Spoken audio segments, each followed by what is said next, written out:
All right, I'm on with Anirudh. How are you doing? NRDH right here. You're chilling, huh? I'm just gonna pretend like you didn't say my name wrong. Did I say it wrong? It's Anirudh. Anirudh. My bad. But you're my you're bad. so good, man. It's good. It's good. I'm it's good. doing amazing, Yeah. How's the music game going? dude. It's going pretty good. It's going smooth. Yeah. That's fantastic. What you been like into recently? Like as music goes. I don't really know, man. I like as you probably know already. Like I don't listen to a lot of mainstream stuff. I don't Yeah. listen to much commercial stuff. I'm really like into upcoming artists that haven't been discovered yet because that's also kind of the situation that I'm in. You know, I'm still upcoming. I haven't been discovered for the most part. Yeah, so but you're working on some crazy stuff. That's for sure. Yeah, man. You know, it's just a grind. You know, every day once I get back from school until the time I go to bed, I'm always just working on music. You know, that's like one of my top priorities. Yeah, like I was gonna ask you this. What's it like working, like doing schoolwork in Palo Alto, especially, and then just saying, "All right, now I gotta like actually grind my music game, like right now at this moment, like at school, because we have classes together, but like it must be so weird knowing that like okay, I'm gonna put all my time into like music, but I also have to focus on school, like just 'cause my future and stuff." Oh yeah, definitely. Like, actually, it's a very bad habit of mine, but I've just become a master procrastinator. Facts. Like every single day when I get back from school, I will go sit in front of my computer. Even before I look at like my school G calendar or something, looking at what assignments I have, I will sit down. I'll spend at least until like 7 p.m. Like from I get back from school like 4:30 until 7. I just spend making music. And then I get up, probably get like a snack or eat dinner, and then I'll go back and I'll sit down until like 9 again. And then only like 9:30 around that time I'll actually like go to the bathroom, freshen up, like brush my teeth, and then I'll sit down and I'll actually get homework done for like the next hour and a half or something. That's And good that then- you actually do it though. I mean, right? yeah, I don't skip it cuz I still try to keep like good grades and stuff Facts. cuz it's really important. Like unfortunately, as much as I don't want to care about them, you know, you still got to Oh, for worry sure. about it a little bit. Yeah. What time do you say like you go to sleep? I probably go to sleep like on a good day without much homework at like 11 or something, but on weekends it's definitely much later cuz I don't need to worry about like waking up the next morning. And I don't know, it just depends on Yeah. like if I have an essay due or something, it's probably going to like be like midnight or like 1 a.m. For but sure. it just depends on the day and type of music mood I'm in. Yeah. It just like this got me thinking. I remember when we started becoming friends, and like I could just tell how devoted you are to your music game because I called you up and I was like, "Bro, we're out to hang out with people, like not a party, but you know what I mean." And, Yeah. like you remember this. Yeah. You're like, "Yeah, if I finish my music." Yeah, And then you didn't go, exactly. and I'm fine with that because I was just thinking to myself, I was like, "This man, It's like man no works hard." disrespect, man. I love Oh, I love no, I hanging don't- out with people, but Yeah. you like when you're in the you zone, gotta grind, dude. like especially when you're in the zone, you really don't want to get out of that headspace yeah. because when you have like That the feeling. ideas flowing through, you want to get them onto the computer as fast as you can before you run out of ideas. Yeah. And that's like a constant like struggle, I guess, for musicians because the second you start getting that rush of ideas, the second you have like an inspiration to be producing or like making music, you have to Mhm. like step on the gas and get as much of it down before you run out of inspiration. And then you can go take a break. And then the second your inspiration levels are back up, you can go and sit back Yeah. down. It's like inertia, kind of. Where it's Yeah. like you just keep When going. you're at rest, you stay at rest. Yeah, bro. It's annoying because I'd say from my perspective with just film, like I have to come up with a ton of ideas, and most of the time they're bad, but there's a few good ones, and I love that. But but like I wouldn't say most of them are bad. I mean, they're all No, I great know, in but, their like, own way. the ones that I fully put my time into like are the ones that I think are good, right? Definitely. And yeah, so I just realized I'm wearing the same shirt I was wearing a few episodes ago. What I don't care. But I was like, I remember I just released that, like, even though that came out, I filmed it 2 months ago, but longer hair. But sorry, got sidetracked. My brain right now. But yeah, like, it's weird because whenever I try to go to sleep, I have my notebook. I was telling you this, like, I have my notebook next to me, trying to write down my ideas. But like yesterday, especially, like, I did all my homework, did all that stuff. And I was like, okay, I want to go to sleep, not think about movies. Because sometimes, like, I don't want to think about that stuff. You know, like, I love filmmaking. I love all that stuff. But it stresses me out sometimes, you know, if I keep constantly thinking about it.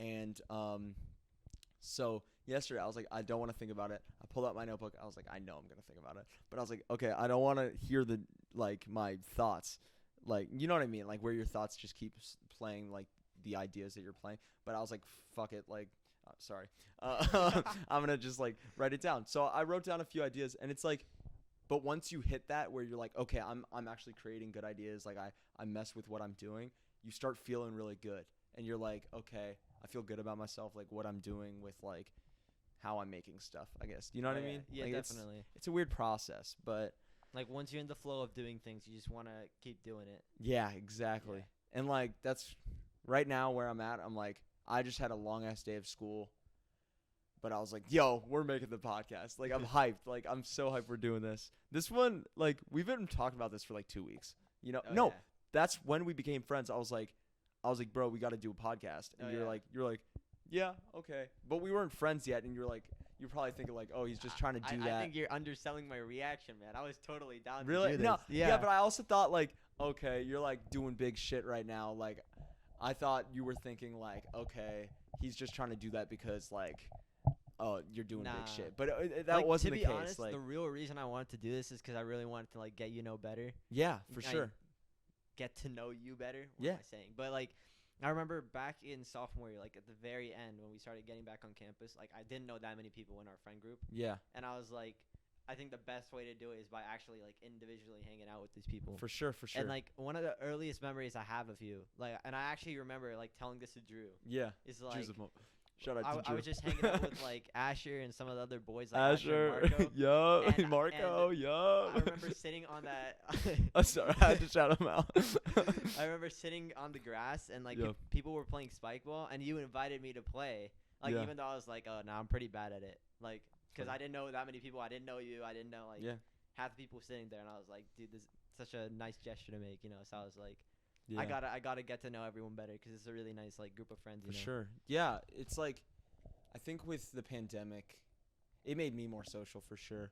Because back then I was just like, I'm gonna do my own thing. I don't really care. But that wasn't really getting me anywhere, I guess. Yeah. But now I'm just like, I'm trying to reach out to everyone, see if everyone else is having a good time. There's still some people that I'm like, I don't want to talk to you. Yeah. But there's others where it's just like, I want to get to know them. Like, even people I don't mess with, like, I want to see why I don't mess with them. Like, pick apart my brain, you know? And that's one reason I do the podcast, to pick apart my, like, friends' brains, I guess. Or just, like, creatives' brains. You know, like, see why they're thinking that way. Yeah. You know, like, I want to hear more about, like, your projects that you haven't released yet. You know what I mean? Like, I'm not saying that we're segueing into that, but I'm just saying as like a thing, like your future projects. Like, totally. Like, where's your mind at when it like comes to making where's something? My music branching out to? Like, what's making me make those decisions, like consciously and subconsciously? Exactly. Right? It's like, it's a weird thing, making stuff. Yeah. You know, like it's so weird. Like, people make houses, people make movies, people make fucking, I don't know, mailboxes. Like, they're kind of where does that come from? Right? Exactly. It's like, where's that initiative to do that stuff? But like, what inspired you to make music? That's kind of where that was a nice segue. That was a good segue. That was a fantastic shout out to Joe Rogan segue right there. That was clean. I'm not gonna lie. Okay, to be honest, like the second, like when I was like 5 or 6, I knew I wanted to like do something music related, and here's why. Like, my first memory of wanting to do music is, I remember going to my dad, and I was like, Dad, I really want to play the guitar. And literally for that birthday, my dad got me a guitar. And I was like, okay, now I need to take lessons and learn the guitar. But then my music teacher said, I mean, you should learn some theory first, so why don't you learn the piano? So I learned the piano for like 7 years. Then I learned the guitar like while I was learning piano for like another 6 years. And then after like that entire span, like by the time I was in middle school, I was like, okay, there's no way that I'm going to continue doing piano or guitar for the rest of my lives. Yeah. And that was for 2 reasons. One, I felt it's really hard to like compose stuff with piano and guitar. Yeah. Unless you're trying to compose something that's like pop/rock/classical. And currently, like the time span that we're in, like those genres are like basically non-existent at this point. Yeah. Like, I don't know anyone that listens to classical music. I think rock still exists. Pop definitely exists. But if you want to, like, really produce those, they are mainly in the electronic sphere at this point. Everything is on the computer. You record stuff into the computer. You do everything there. Yeah. And so that was kind of, like, the hint to me. I was like, okay, I have to get into this electronic music game before it's too late. And that's basically what I've been doing for like the past like 5 years. Yeah. Just solely like focusing on electronic music. I wouldn't even call it EDM because like electronic is so general. It stems from pop all the way to like hardcore, like dubstep. For like, sure. All of that is like considered electronic, right? Yeah. So that's basically where I'm at right now. You know, I think I've figured out what I want to do, but who knows? Yeah. Like, by the time I'm in college, I might be like, oh, I wanna join an opera and become an opera singer. Like, you heard it here first, folks. Like that's that's what happens 20 years. Opera, if I'm studying opera in like 2 years, you'll know. Exactly. What's it called? Like, is electronic your favorite type of music? Is that what you'd say? It's very weird because the type of music I produce definitely isn't the type of music I listen to. Yeah. Like when I get inspired from the weirdest type of music. Like as you obviously know, I can't stand hip hop. But like me listening to it, actually sometimes there's some gets me bangers, bro. inspired. There's some good ones. Like I remember at the dance, I heard like 3 or 4 good like hip hop tracks. Yeah. And I remember like, yo, this is actually one of the like few good like rap songs I've heard. Mm-hmm. And like, you know, it's possible to get inspired with everything, but I rarely find myself trying to get inspired from stuff that sounds like me because then I'm going to be stuck in that same like kind of zone and like only going to be producing that exact same type of music instead of trying to like evolve every time. Yeah. That's a big thing, you know, like evolution with like music. Oh, definitely. But like, unfortunately nowadays, a lot of the current artists, they'll just stick to the same like recipe that they have because they know they can get money from it. They know they can become successful from it. They know they can get the streams. Yeah, it works. Yeah. Definitely like when I become like, if I do end up becoming bigger, like I don't I want to be the one guy who's like, well, I know I made a massive hit, but I don't want to just repeat the process. I want to genuinely obtain another massive hit from like a genuine experience. For sure. You don't want I've noticed this, like I haven't had hits per se, but the ones that have been like a little popular, people tell me like, "Oh, I really mess with that." Like I don't feel fulfilled by that. You know, it's like, okay, like people liked it. That means I got to keep working and make better ones. Yeah. You know, I catch myself like thinking like, well, at least you made a good one, right? It's like, okay, that doesn't matter though. You still got to like make it's a one-hit wonder scenario. Like, you think that just because you got one massive hit, you can just ride that wave for eternity. Exactly. And it's but you can't. You have to keep going. You have to stay at the top. You can't just reach the top and be like, okay, I can sink down now. Life's about hustling. Yeah, exactly. Oh, I got to keep talking. Oh, well, I want to hear about Boston. You tell me talk about Boston while I fix the camera. Well, dude, Boston was a very different type of experience for me because Boston was probably the first like long span of time I've spent away from like anyone that I've known. Yeah. Well, so, tell people like about what you did in Boston. What was like the reason you were there? So the reason I went there is because I was studying music at Berklee College of Music, which is a fantastic institution. And I was there for like a summer program. It's called Aspire 5 Week. And it's basically you just go there, you learn whatever you want to do. It's very similar to Pali to the extent where you have a few like required like mandated courses, but you also have like a few elective options where you can choose like where you really want to dive deep and kind of like hone your craft, you know? Yeah. So I got to learn a lot of things. I got to learn like music theory, like specifically, like I already had a good idea from my piano years, but like learn like the specific ins and outs. And, for sure. There's a specific term that you hear a lot Berklee in, which is solfege. It's like do re mi fa sol la ti do, and like we did a lot of stuff like harmonic recognition and stuff like that, where you can specifically identify like what note something is and if it's in key or something like that. And it's really great because although it has no direct application to like electronic music, like I find myself subconsciously like, oh yeah, that's in key or that's not in key, and I can immediately pick up. Yeah, exactly. But as far as the electives go, you know, I picked EDI, which stands for Electronic Digital Instrument. Ooh. And so for the 5 weeks I was there, I learned like performance techniques and how to like entertain the crowd while you're there. So like for example, when I'm DJing or I'm were DJing, like were you at like clubs and stuff, like kind of? I wasn't at clubs because one, like that wasn't really part of the program. Yeah. And two, I'm not old enough to like legally go into a club. I don't know, maybe I can get like a special license. That'd be so something. But get the boys in the club. Sneaky eyes in all backstage. But like mainly like performances in like how to keep like a crowd engaged. Yeah. Like, because a major part of dance music is you want like the crowd to always be jumping up and down, nodding their head to the beat, right? You never want them to be distracted. Yeah. Their sole focus has to be the music and the anticipation for when the beat's gonna drop, right? Oh yeah. And I also got to mess around with a beat pad. There's something called Ooh. the Ableton Push, and basically what it is it's this 8x8 beat pad with a bunch of knobs as well, which you can use for effects and stuff. And for my final performance, what I ended up doing was I set up an entire track from scratch, and I built it on stage. No way. Using the beat pad. So, like, yes, I did produce it beforehand, but everything on stage was constructed by itself. So I would bring in every element by itself. Like, first the pianos would come in, and then like this, like the percussion, and then every like effects and the building up the beat and like all the automations, like, oh, now this is where it's getting hella filtered and like all that stuff, and then the beat drops, like bringing in that kick and the clap and the snare and everything. Like, that was all done using my fingers and pressing on a bunch of buttons, which is crazy. Bro, that sounds so cool. Is that like how concerts kind of work with like EDM and stuff, or it really depends. So I would say now there's probably two types of electronic performances. Now the first type is the one you see more often, which is your like classic. You have the DJ set on stage, and you're doing like all the scratching and like the mixing from song to song, so you have good transitions. You see that a lot with like Martin Garrix, the Chainsmokers, DJ Snake, you know, all these like very commercial artists. But then what's emerging at the moment is this Ableton Push like beat pad.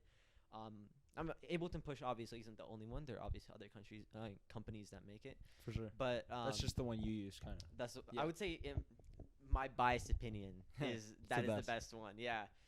But sponsor us. Yeah, but that's becoming like really prevalent nowadays because people don't want to just like pop music, for example.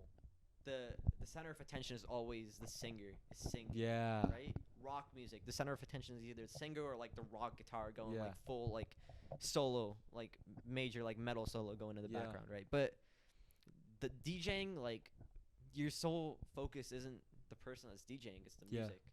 Right? Totally. And that's the only reason that's so true. That's the only reason why electronic became successful in the first place, is because when you go to clubs, people don't really care that much about who's DJing. But now with the Ableton Push coming up and like beat pads, you can people can actually pay attention to what you're doing and like it's everything that you're triggering, and exactly, it's a performance. It's like picture it like playing a keyboard, except it's buttons instead of keys, right? That's fine. So that's people actually have someone to look forward to, and that's actually one of my big like goals, is instead of trying to like identify as an electronic artist, I'm trying to be like a more commercial artist, because even though like I hate commercial artists, like it's much easier to like make it like massively big if instead of specifically targeting the electronic audience, you're targeting a more general audience. And instead of only trying to be on electronic charts, you're on like worldwide charts like Billboard or like top Spotify playlists instead of like only Spotify electronic playlists. You know, it's very in depth that way. You're kind of already on the way where we just were making joke music, but it's still the same. Like, you're still doing something different than other electronic artists would do. Oh, yeah, definitely. Like, with context, I'm talking about like me, my homie Drew Nagesh, shout out, and then we were like just in the studio just working on some joke song, but it's so fun doing that. Oh yeah. Will it be released? Who knows? Who knows? But it was still a blast, and like maybe a music video, possibly. Maybe. We don't know. Actually, I'm not gonna say anything. Because I can't say, like, we're going to make something and then, like, it never happens. I'll just get me, like, damn, why didn't we make that? But whatever. Like, yeah, it's just, like, you have all this, like, inspiration. You know, like, you're just super motivated. I can tell. And that's super, like, cool. You know, this makes me think, like, I got to make a movie right now. Like, I'm just, like, getting hyped by just talking to you, you know? And this is why I made the podcast, so I can just talk to people about their passions. And, like, your passion's just... It's lit, man. Like, I'm gonna be honest. Like, you're inspiring me. You know, like, that's so cool, dude. Like, you're grinding. You know what I mean? Dude, I appreciate it, man. But even with music, like, the inspiration thing you were talking about is it's ups and downs, man. Yeah. It's the same with anything. It's the same with movie making, filmmaking. It's the same with like putting up mailboxes. Like, Facts. Like, there's gonna be times where you're motivated and you have to take advantage of the situation. There's gonna be times where you're not motivated, where where you're in a producer block, and your goal has to be to try to get out of it as fast as you can, and just like try your hardest to get motivated again and just get back into the flow. And once you're back motivated, you'll be good. up and running and making bangers and sending them to labels and getting them released. You know, that's just the way it is. Like my last release, Overthinking, was back in April. I'm pretty sure April 30th was when it came out, and I haven't dropped anything since. And like part of the reason is because sometimes I'm not feeling as motivated to release something. And another big like inspirational thing that someone told me is don't pressure yourself to release stuff, because there's always a time and place for everything. The more you try to pressure yourself to release stuff, then the worse the final product's gonna end up being. Dude. Because if you try to force something, it's not going to come out the way you want it. And I'm sure you've like figured this out the same way with your film. Dude, I haven't. I needed that advice. Yeah, straight up. If you try to rush stuff, if you're like, oh, I want to make a movie by this date, you're not going to end up doing it, because like towards the beginning you might be motivated, but as you get closer and closer, like a week before the deadline, a day before the deadline, you're going to try too hard to finish it that you're just going to forget like your original purpose, which is just to like try to have some fun. And if you're not having fun, if you're not like feeling like amazed by what you're currently doing, that's like a sign that you have to step back, take a break, get some fresh air, maybe go skating. Shout out. For sure, man. That's so true. That really, I think we're gonna end it off there, because that's such a good way to end it off, where it's just like you put it perfectly. I can't even sum it up, honestly. Like that was so cool, dude, honestly. All right, create, craft, care. You have a good time on, hopefully. Hell yeah. Shout out your stuff right now. It's NRDH. It's my name, Anirudh, but without the vowels. So for sure. It's pretty creative. You can find me anywhere. Spotify, Apple Music, SoundCloud. Link in bio for sure. Link it, or not bio, description for the video. You can find it. Just Google me. It'll probably come up at definitely. some point. He's cool like that. All right. It's been lit.